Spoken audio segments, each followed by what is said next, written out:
তোমরা দেখেছো। আমি হসপিটালে গেছি, সেখানে গিয়ে আমি কোনো রকমের সাহায্য কিছু পাইনি। মানে বলতে পারো হসপিটালে গিয়ে আমাকে না ইঞ্জেকশন না ওষুধ কিছুই দেওয়া হয়নি। আর অত রাতের বেলা, রাত্রি 2টো 3টের সময় আমাদের আলিপুরদুয়ারে কিন্তু কোনো রকমের ওষুধের দোকান খোলা ছিল না, হাসপাতাল রোডেও ছিল না। তো সেই সময় আমাকে ওই অবস্থায় এসেই মানে ওরা বলেছিল ডক্টর যে আমাকে হসপিটালে ভর্তি হতে হবে, হসপিটালাইজড হলে তারপর তারা আমাকে মেডিসিন দেবে। কিন্তু আমার বর বা আমি কিংবা আমরা দুজনের একজনও মানে রাজি ছিলাম না হসপিটালে ভর্তি হই।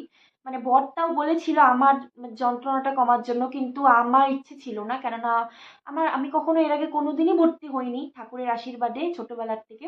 তো আমার খুব একটা বেশি ইচ্ছে ছিল না। তো কি বলবো, তো তারপর বাড়িতে কোনো মতে আসি, এসে পরের দিনই চলে যাই ডাক্তারের কাছে। না সরি, পরের দিন বন্ধ ছিল, রবিবার। ডাক্তার বন্ধ ছিল। আমার এই ঘটনাটা হয়েছিল রাত ঠিক 2টোর সময়। দাঁত ব্যথার থেকে মাথা একদম কান চোখ মানে এই পুরোটা